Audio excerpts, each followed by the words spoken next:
Sixers fans, how are we feeling? How should we feel about this Sixers team going into the All-Star break?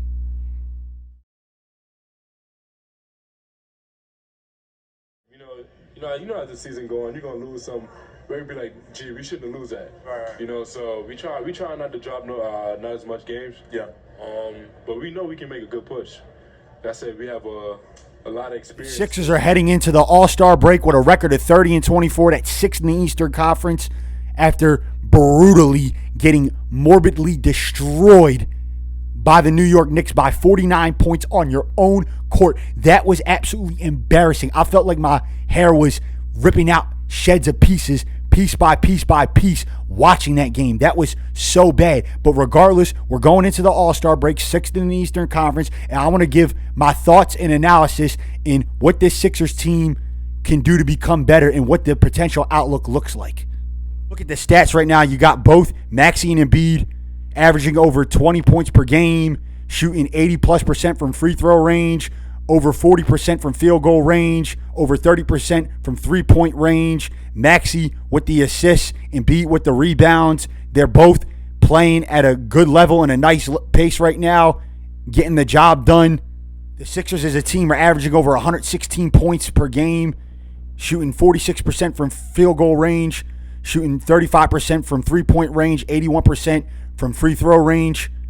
And as far as how I feel about this Sixers team right now, I'm a little concerned. And it's not about the lineup. The lineup's not the problem. It's about the bench. They lack depth. When you look at the team right now and you look at the bench, Quentin Grimes is the only one that's averaging 10+ points off the bench. You don't really, outside of him, you don't have anybody else that's scoring double figures off the bench. You lost your secret weapon in Jared McCain.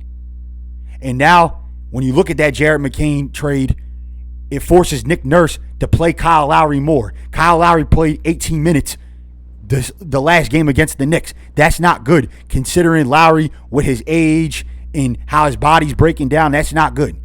So how do you fix losing Jared McCain? The buyout market. See who's available on the buyout market. Possibly another veteran. A guy that can come in here, can score 10+ points off the bench. A guy that's going to bring veteran leadership to the team.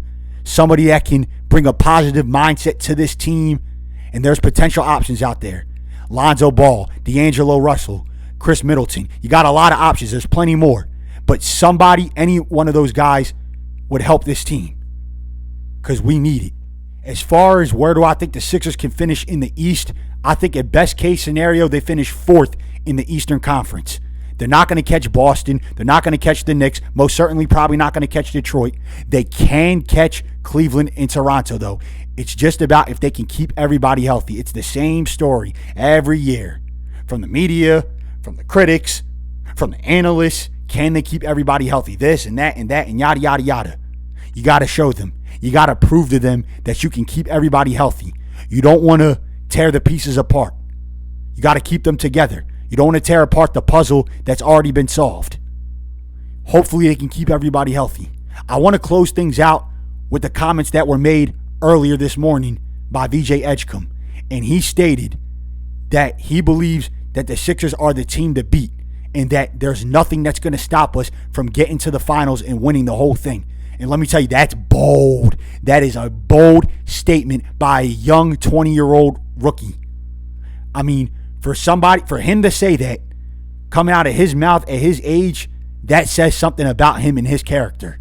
He believes. He's confident. The confidence level of this kid is unreal. Showing his confidence in how he truly feels and believes about this team.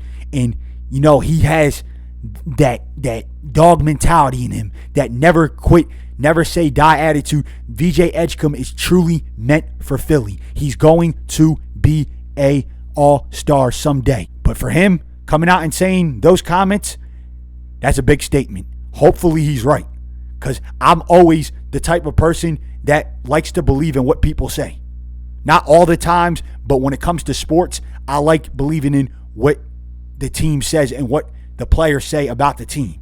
If they believe that we can win the whole thing, I believe them. They just have to show me and show the rest of the fans what they can truly do. And I am hoping that the Sixers, they can show us what they're capable of doing. Is fully healthy, they're hard to stop.